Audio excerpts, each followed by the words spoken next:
બે આયા છો તો થોડી અડધો કલાક વાત કરીએ કે તો મિત્રો આપણે હવે બીજી વાત તો બરાબર પણ હવે રવિભાઈ ચરાડાની આપણે એમની પર્સનલ વાતો થોડી જાણીશું કે એમને સિંગર બનવાથી લઈને એમના સક્સેસ થવાનું કારણ શું છે એ આપણે તો મિત્રો જોઈ લો તમે આવી ગયા છે આપણો બંકો તો રવિભાઈને આપણે પ્રશ્ન કરીએ રવિભાઈ તમે સિંગર બનવાના પાછળનું રાજ અને તમે બીજી વસ્તુ કે તમે આટલા સક્સેસ કઈ રીતે થયા અને તમારા લાઈફમાં કયા કયા પ્રોબ્લેમો આવ્યા અને કઈ રીતે તમે એમને સોલ્વ કરીને તમે આટલા કલાકાર બન્યા તો હમણાં અમારા મિત્રોને તમે જણાવી શકો છો કહી શકો. જ્યારે મને કોઈ ઓળખતું નહોતું બજારમાં કે મારું નોમે નહોતું ત્યારે ગામમાં રમેલ થઈ હતી અમે અહીં જેવા તેવાની રમેલ હતી ગુજરાતનું ઘરેણું રોહિતભાઈ ઠાકોર બરાબર અને ત્યાં જ જાતર હતી જૂના જૂના બધા કલાકારો આવ્યા હતા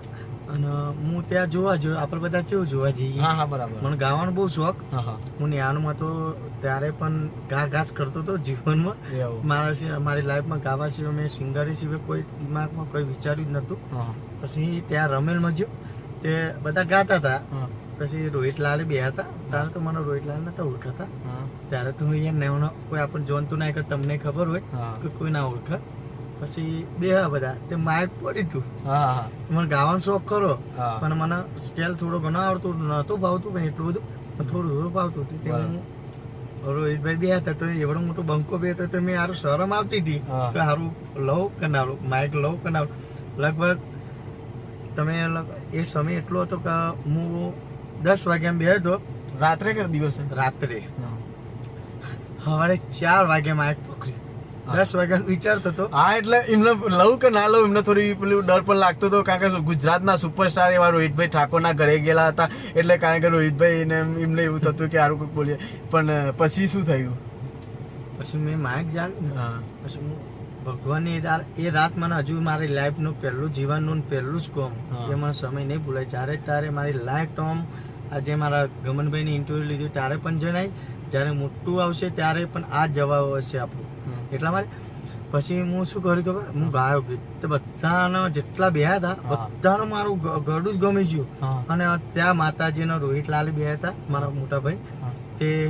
તો કરી હું ગાયો ને તો બધાને જેટલા બે હતા બધા કે યાર જોરદાર છોકરું ગાય છે અને ત્યાં એમના ભુવાજી મેન હતા અમારા રાજુ ભુવાજી હરકમીમાના આપણા ભુવાજી છે એમનું વચન પડી ગયો ત્યાં ગાડી કે રવિ તને કોઈ બજારમાં ઓળખતું નહીં ને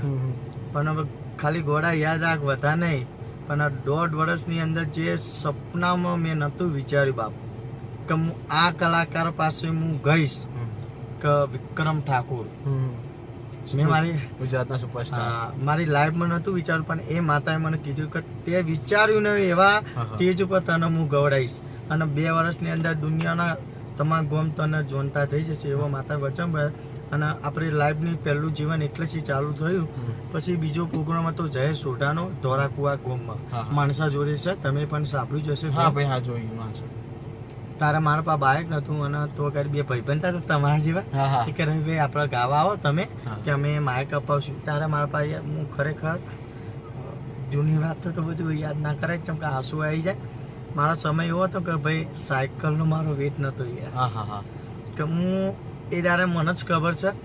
બે ભાઈબંધ હતો એક રાધે આપણો ભાઈબંધ મારો જાન થાય રાધે ઠાકોર મેં યાર કીધું આપણે એક ભાઈબંધને કીધું મને ગાવા દેવાનું કીધું આપણે ચાલ તેમાં આપણા ભારાને પૈસા ને ખોટું નહીં બોલું તમારા આગળ ભારાને નતા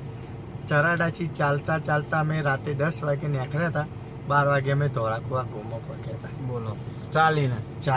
તો જુઓ મિત્રો કેટલું સંઘર્ષ કરેલું છે ચાલીને ધોરાકુવા ખાલી મફતમાં ગાવા માટે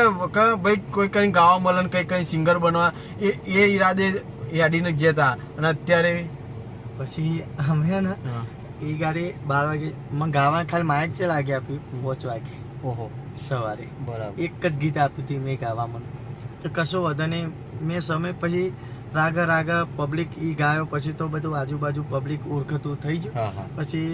માતાજી પ્રથમ પેલું પબ્લિકનો એટલે મારા ઠાકોર સમાજ અને જેનો સપોર્ટ અત્યારે મને ખૂબ છે મારા મોટા ભાઈ મારા ગુરુ રોહિતભાઈ ઠાકોરનો મને બહુ સપોર્ટ છે અત્યારે ગમે ત્યાં પ્રોગ્રામ એમનો ફૂલ હોય તો પહેલો પ્રોગ્રામ ફોન આવે કે ભાઈ કે આ તારીખ ખાલી છે તો મને પ્રોગ્રામ એ લખાવે છે અને બીજી વાત કે જે પણ અત્યારે બજારમાં મારા ઓર્લેફોર પ્રોગ્રામો ચાલે છે મારા ઠાકોર સમાજ તમે ના હોય ને તો બાપ હું પણ આજે આ ગાડી લઈને હું ના ફરતો હોય તમે ના હોય તો તમે બધા મને સપોર્ટ ના કર્યો, આવો પ્રેમ ભાવ ના આપ્યો હોય તો આજે મારી તાકાત નથી કે હું આ ગાડી લઈને ફેવડી શકું. સમયની વાત કરી હતી કે હું ચાલીને ગાવા જતો, આજે આ ગાડી લઈને ફર્યો છું. એકલા અમારા ગમનભાઈને ફોન આવ્યો હતો કે ભાઈ આવો. આપણે યાર આપણો સમયનું ખબર છે, સમયનું મૌન રાખ્યું હોય કે આપણો સમય ખરાબ હતો, સમય હું નહીં ભૂલું. જ્યારે તમે પણ મારા સાથે મુલાકાત કરો, હા માફ કરજો, જ્યારે હું ચોક પ્રોગ્રામમાં જઈને આવ્યો, ઊંઘ્યો હોય, સાયલન્ટ ફોન હોય ખરું, ઊંઘી રહ્યા. બાકી બાય ચાન્સ તમારો ફોન હું જાગતો છે તો તમારો ફોન આવે તો 100% ભલે મારી ઊંઘ બગડી જશે પણ હું તમારી પાસે મળવા આવીશ. પણ આવો ને આવો સપોર્ટ કરજો દરેક મિત્રો બધા.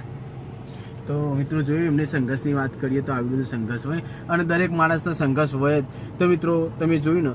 કે અત્યારે દરેકને મહેનત વગર ફળ મળતું નહીં, બરાબર. નોમ બનાવવા માટે માર્કેટમાં ઘણા બધા ફરતા હોય પણ એમની નોમ ના બને એના માટે છે ને મહેનત જરૂરી છે, બરાબર. એટલે એમને પણ મહેનત કરી છે અને મહેનતનું ફળ દરેકને મળે. તો મિત્રો તમે જોઈ શકો છો કે હવે આપણે એમની આટલી બધી એમની સંઘર્ષની વાત કરીને તો મને એમ થોડું લાગ્યું કે આટલી બધી સંઘર્ષ છે માણસ આટલા. તો જોઈ શકો અત્યારે એમની લાઈફમાં જો ગાડી પણ છે, હાલ